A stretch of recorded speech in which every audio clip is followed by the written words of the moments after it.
Xin chào tất cả các bạn đã quay trở lại với kênh của Văn Học Vlog. Lần trước mình có chia sẻ với anh em về một cái mẹo mà chúng ta hay gặp đối với những chiếc quần áo, đó là chúng ta bị những cái vệt ố vàng ở trên cái nách này, đặc biệt là với những chiếc áo sơ mi hay là áo phông chẳng hạn.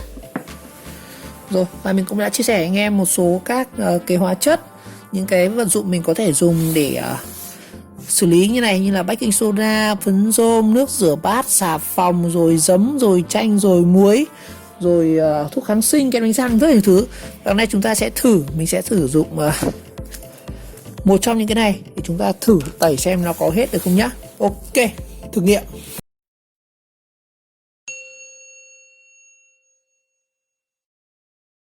Rồi đây, đống quần áo thì rất nhiều, nhưng mà hôm nay mình sẽ thử tẩy trước với chiếc áo phông này. Đây là một chiếc áo phông còn khá là mới luôn anh em ạ. Chất vải của nó khá là tốt, đẹp. Nó cũng chưa bị cái gì cả, bị mỗi cái vệt ở nách thì thôi. Hôm nay chúng ta sẽ thử tẩy nó nhá. Mình sẽ thử tẩy đầu tiên là thường là cái bột thần thánh nhất là chính là baking soda. Nhưng mà chúng ta sẽ thử tẩy bằng baking soda trước. Còn nếu mà nó không có hiệu quả thì mình sẽ sử dụng hết đống này. Đây còn đống hóa chất này, thuốc tẩy vàng, thuốc tẩy đỏ, đủ các loại luôn. Ok, đầu tiên là mình sẽ lấy một chút nước. Rồi, thường nếu các bạn có thìa thì các bạn đong cho mình khoảng 1 đến 2 thìa nhá. Ở đây mình không có thìa, mình sẽ chơi bằng nắp luôn. Đây, tầng này là được rồi anh em ạ. Không cần nhiều quá đâu. Rồi, sau đó các bạn hòa cho mình cái này đi.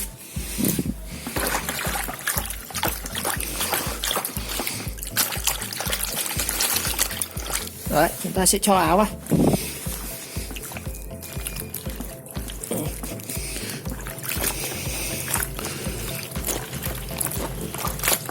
Các bạn ngâm cho mình cái này khoảng 1 tiếng.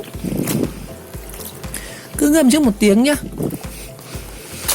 để cho thứ nhất là cái vải nó mềm ra này, và những cái vết mà ở vùng nách này nó sẽ đây này, bắt đầu nó kiểu như nó mềm ra ấy. Và tí nữa sau khoảng 1 tiếng thì các bạn sẽ nếu mà nó không bong hết những cái vệt này ra thì chúng ta sẽ rắc hẳn baking soda lên đó, và chúng ta sẽ dùng bàn chải chúng ta chà. Đây là chơi gọi biện pháp mạnh đấy. Và nếu trong trường hợp mà chúng ta sử dụng baking soda chà mà cũng không được thì các bạn có thể tăng phản ứng bằng cách chúng ta sẽ sử dụng thêm những cái như này. Có thể dùng thêm oxy già, chanh, muối. Đấy.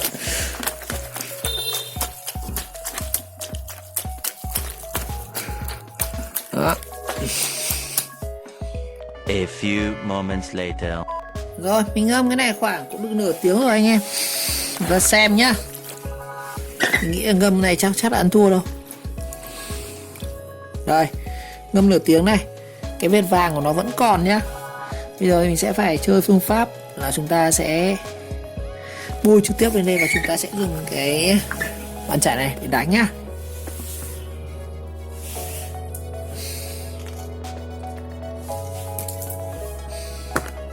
Đây, các bạn đổ vào trực tiếp bột rồi đi. Để chơi khá là nặng đô rồi đấy. Bàn chải.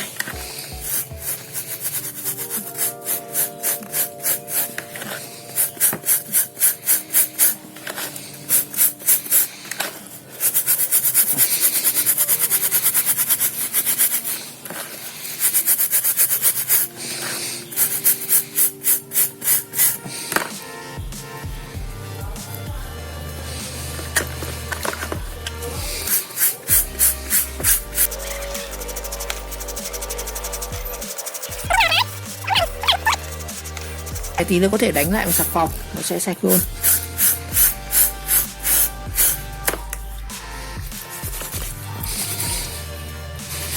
Lưu ý là mình đang mới chỉ dùng baking soda nhá, chưa pha thêm chanh hay giấm hay rượu gì đâu. Chúng ta mới thử chà bằng tay thôi.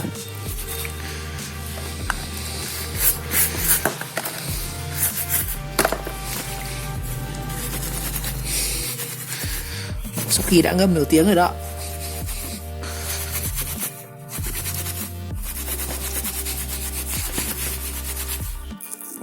Mình thấy nó cũng đỡ đấy anh ạ, nó cũng nhạt đi đấy, có nhạt đi nhá. Về cái vệt này nó không cứng đầu lắm, một số vệt ta sẽ phải ngâm lâu hơn. Và nhớ là các bạn khi ngâm này chúng ta phải dùng nước ấm nhá. Nhớ là dùng nước ấm. Nước ấm thì nó sẽ làm tăng cái phản ứng lên và cái sợi vải nó mềm hơn. Nhớ là phải dùng nước ấm nhá. Đây, mình chàm lúc thấy nó cũng bắt đầu nó hết cái vết ố rồi, anh em nhìn này. Hầu như không nhìn thấy nữa này. Như vậy là cái baking soda này tẩy được nhá. Theo cái thực nghiệm của mình là mình thấy tẩy được. Và mình cho chỉ một ít thôi.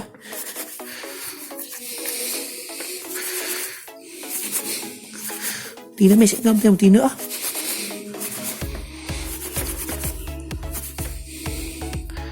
Như vậy nó đỡ này, không còn vệt vàng nữa.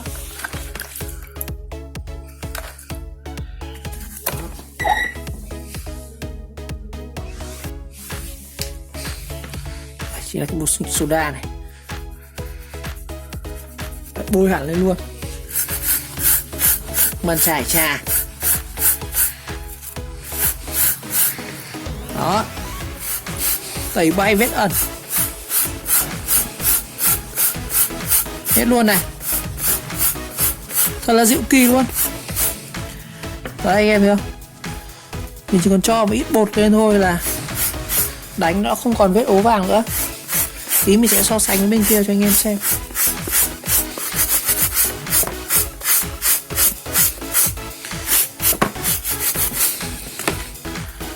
Được.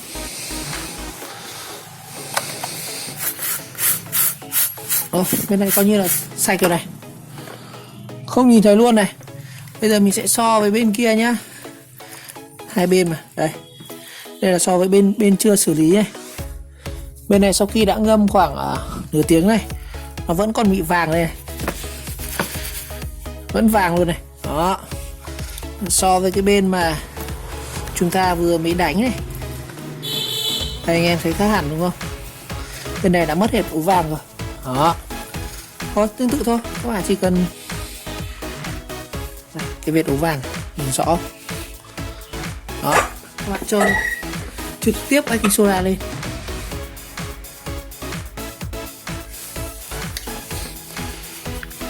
Đây, các bạn xoa đều lên. Rồi, sau đó chúng ta dùng bàn chải quay.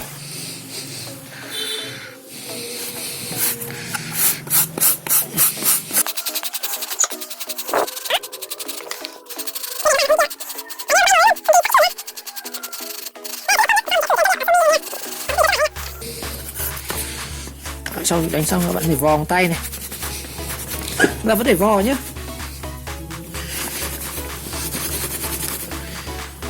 Để nhúng thêm nước này.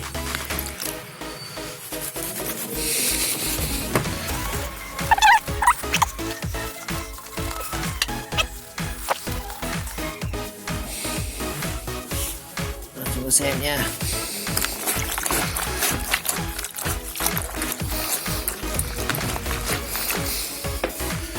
Xem nào. Wow, như vậy là cái vết này nó gần như là biến mất luôn này. Đó, mình không tua cái video này nhá, để nguyên cho anh em xem này. Là cái bột soda này tẩy rất là sướng luôn. Đó, để chúng ta đánh xà phòng chứ chắc nó đã sạch bằng cái này đâu. Mình sẽ cho thêm một ít nữa. Đây, thực ra nó đã mờ hết rồi, mình sẽ cho thêm.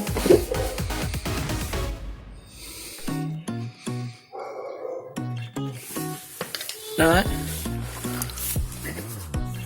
bột soda này mình sẽ xoa lên này. Đó, các bạn xoa lên, các bạn dùng bàn chải các bạn chà.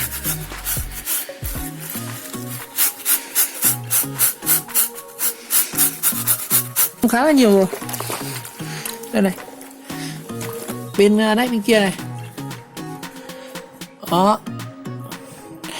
không nhìn thấy cái vệt bẩn luôn này, nhưng chưa hề có màu vàng trên áo luôn. Ở bên kia rồi, đó, hết luôn rồi này. Rồi, ngâm thêm tí nữa, một tí nữa xong ta sẽ xả lại nhá. Mình sẽ ngâm thêm khoảng 15 phút thôi. A few moments later. Rồi mình để thêm nửa tiếng nữa rồi. Như vậy giặt cái áo này ngâm nửa tiếng này, xong chả mất 15 phút rồi lại ngâm nửa tiếng nữa, như vậy là một cái áo mất khoảng 1 tiếng rồi anh em. Chúng ta xem nào. Đây chính là cái vùng dưới nách, anh em xem này, nó đã mờ đi hết rồi, hầu như là hết, không còn cái vệt. Nếu mà nhìn kỹ thì ra nhìn kỹ thì nó khó nhìn lắm. Nói chung là sạch, theo cảm quan của mình với dụng baking soda thì là sạch. Cái này là do cái tay mình nó nổi lên đấy. Đó, mình sẽ kiểm tra bên kia nhá. Bên kia đây, nói chung là sạch, dùng baking soda còn như tẩy gần như sạch hết. Các bạn muốn trắng nữa thì mình trà thêm, cho mình sẽ trà thêm một tí nữa anh em ạ. Nói chung là hết rồi, hết luôn cái vết ố vàng.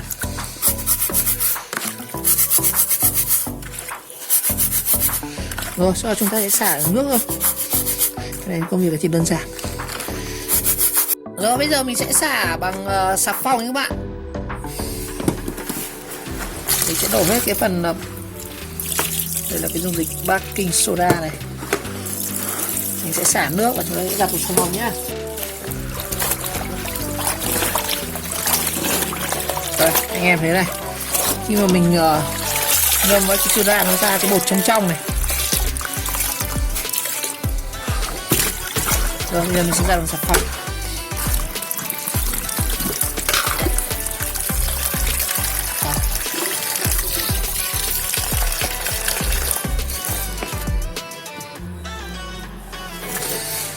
Mình sẽ chà lên thêm ở cái chỗ những cái vết ố này một chút xà phòng nữa. Đây này, cái vết ố này để cho nó sạch hẳn anh em.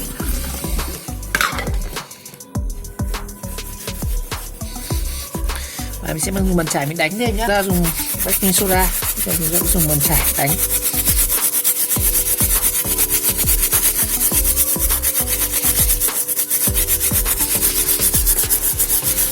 Rồi. Tương tự với đây, cái này nữa đây.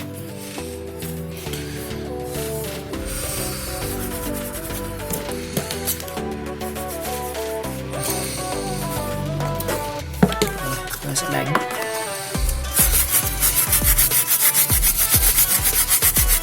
Chắc chắn là sẽ sạch luôn anh em. Cái baking soda đang làm mềm cái vải ra mà.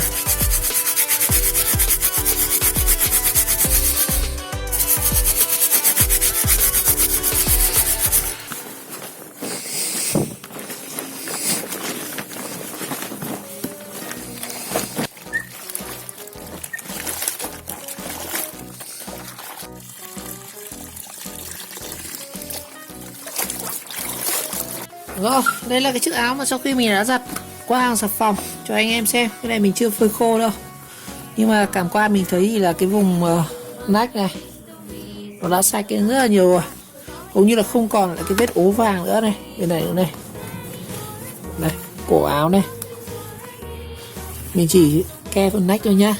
Đó, không còn vết ố vàng nữa. Ok, và mình nghĩ rằng với cái baking soda thì nó là một công cụ tốt để tẩy những cái vết ố vàng. Và sau khi các bạn giặt xong thì mình sẽ phơi khô, và tốt nhất là chúng ta phơi trong điều kiện ánh nắng gắt nhé. Ánh nắng gắt thì nó sẽ giúp diệt khuẩn tốt hơn. Và sau khi các bạn phơi khô xong thì để tránh nó bị những vết ố lại như thế này thì các bạn có thể bôi một ít phấn rôm lên ở mặt trong nhé. Chúng ta bôi mặt trong, mặt tiếp xúc với nách để tránh hiện tượng nó sẽ ố vàng tái trở lại nhá. Rồi một lần nữa cảm ơn các bạn đã theo dõi video clip, và nếu thấy video hay và ý nghĩa thì các bạn nhớ like, subscribe ủng hộ kênh và chờ đón các video tiếp theo. Mình sẽ có những cái trải nghiệm khác với những chiếc áo khác và những hoạt chất khác nhé. Đây có một lô quần áo này, hoạt chất này. Rồi ok, xin chào, gặp lại trong các video tiếp theo.